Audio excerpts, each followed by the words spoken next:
Hi fashion designer, welcome to my channel. Today I'm going to share with you how I achieve making this trouser pattern, and I picked this beautiful fabric. It's a denim fabric which has a minimum stretch. So if you want to know how it is done, make sure you give this tutorial a thumbs up.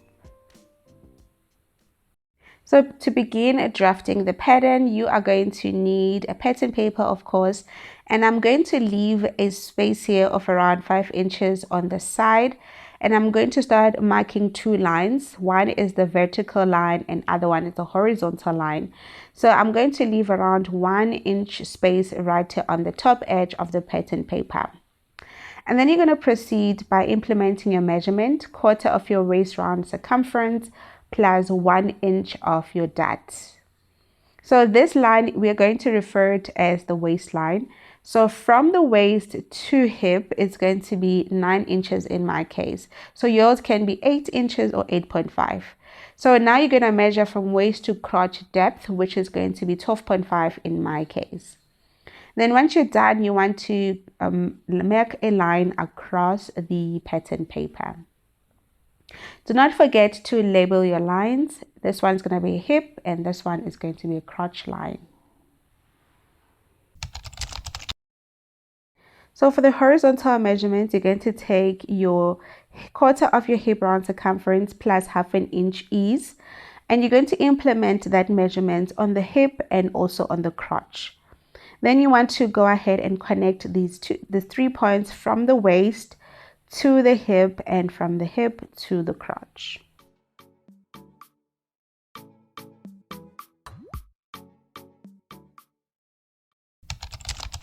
Now to calculate your crotch extension for the front pattern, you will need to take your hip divided by 20, and mine is 2.5.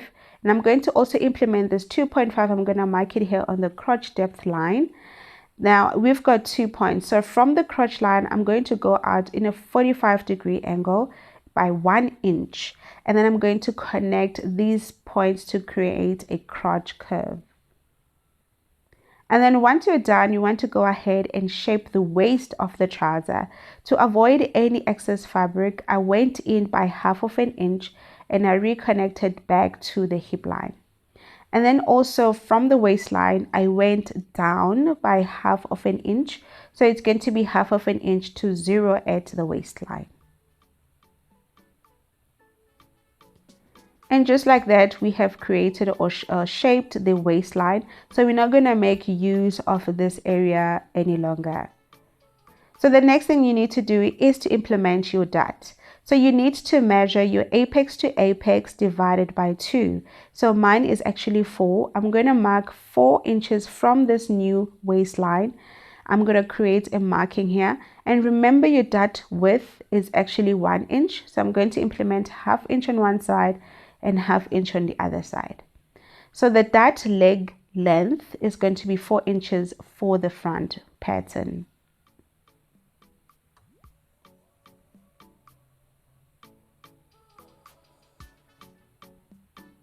Now the next thing is to find the length. Measure the length of your trouser. Mine is going to be 39 inches. And that's the one here that I'm going to measure. And this area is going to be my hemline. So once you've marked your full length of your trouser, you need to go ahead and shape the trouser. So I'm going to find the midpoint of this crotch line. Once you find the midpoint of this crotch line, you want to go ahead and extend it all the way down to the hemline. So this line on the center will actually help us to actually have the shaping on the leg. Now, once you're done, you want to find the midpoint of this line here so that we can locate our knee. So once you find the center point,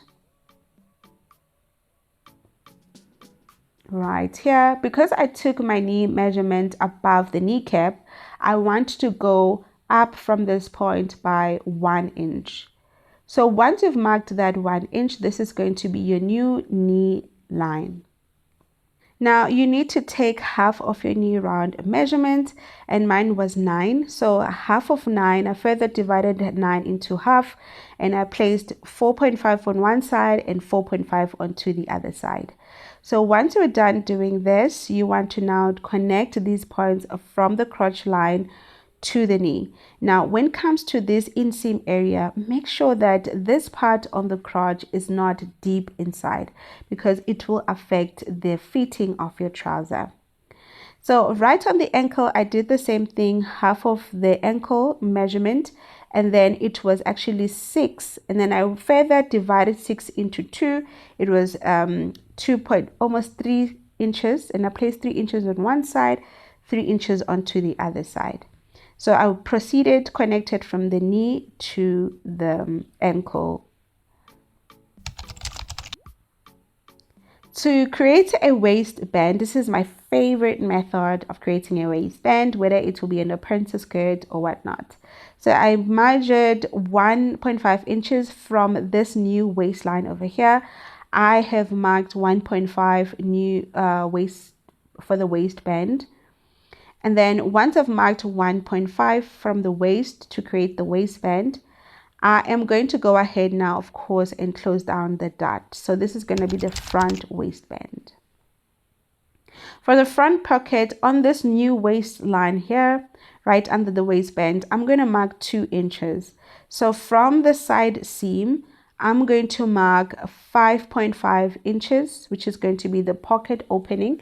And I'm going to connect the 2 inches with the 5.5 point. And just like that, this is going to be the pocket opening.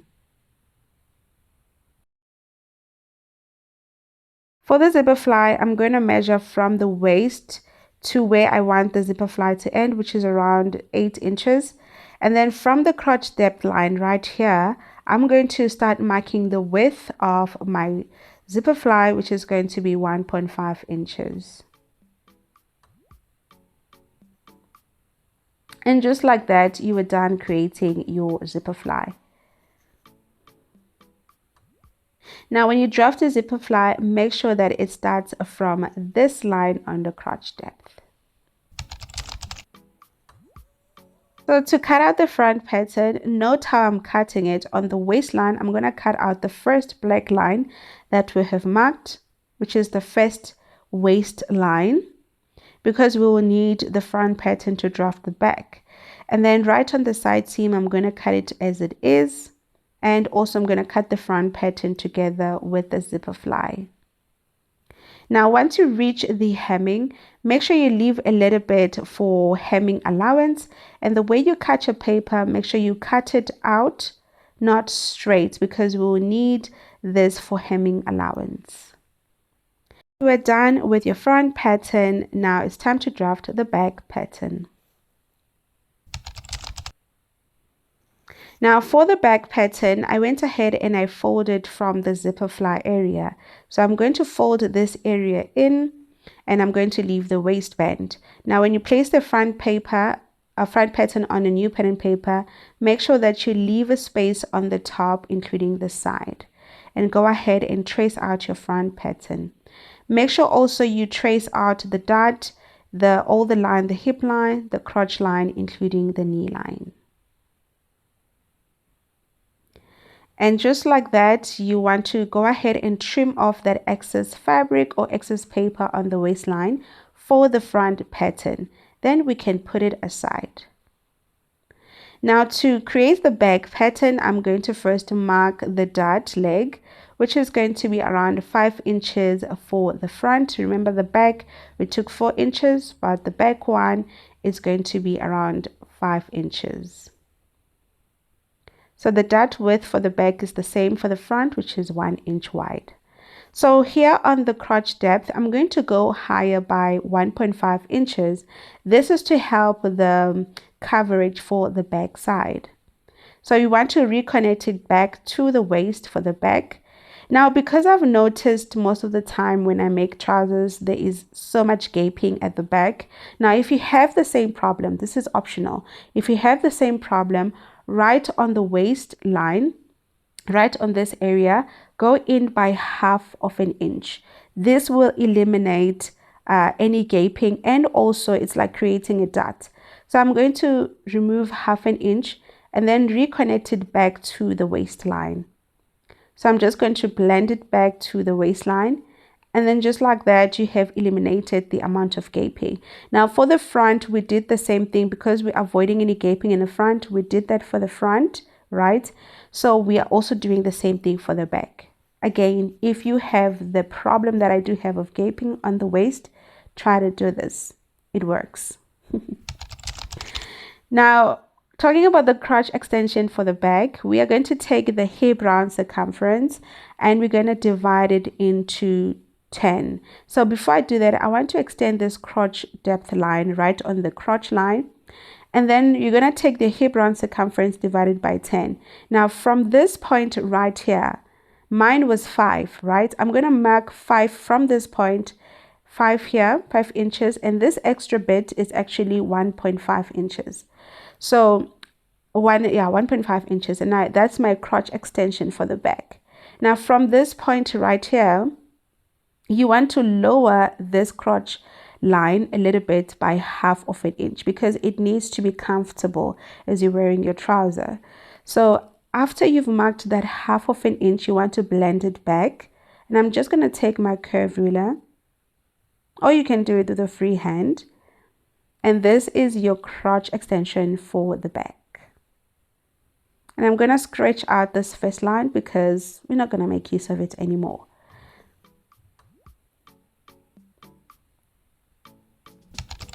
Now to add seam allowance, you're going to add seam allowance on the back pattern.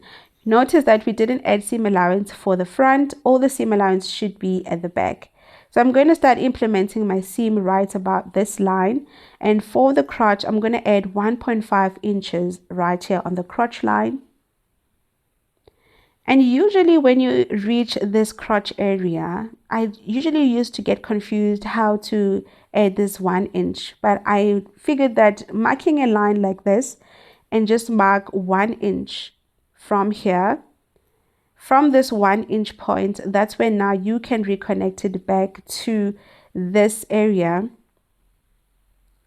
to the crotch depth like this.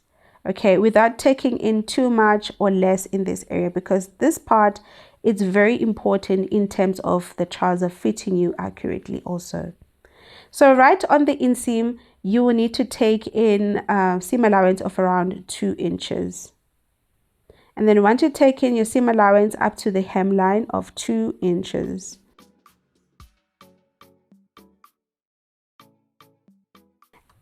And just like that, you're done with your back pattern. Now it's time to take in the waistband.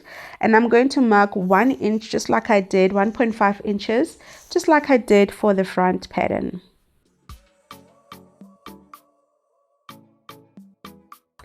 And then remember that the dot, it is also going to be closed, so it's going to form as one piece.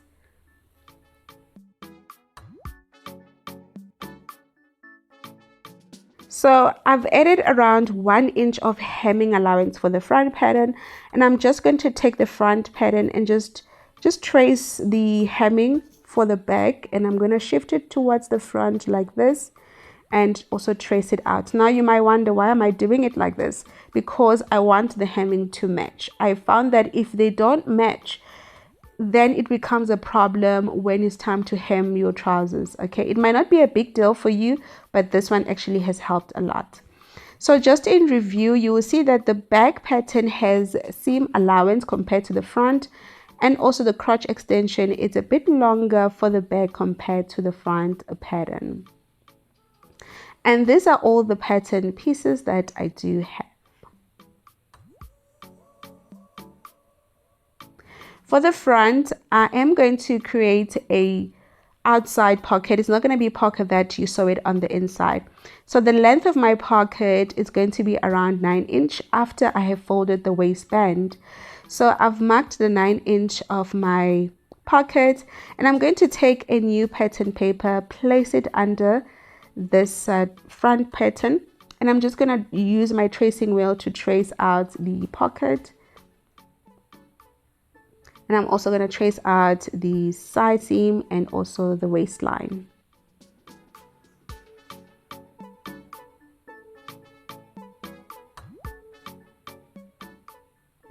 And once you're done, make sure that you do add seam allowance around your pattern paper for the pockets, except on the side seam. That's where I didn't add seam allowance for the pocket.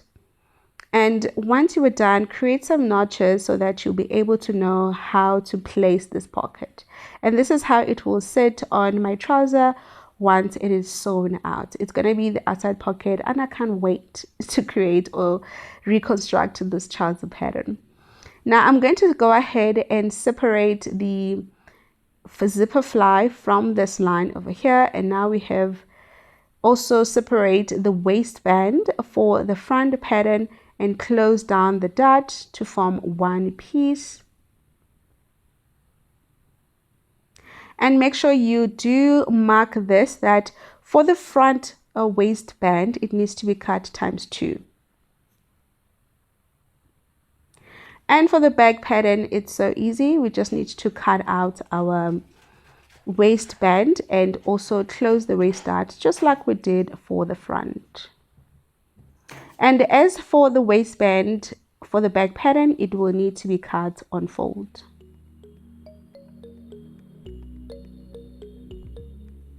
So for this pattern, pocket pattern, you can choose to cut it out on a different fabric to create that contrast on your trouser, which will still look beautiful.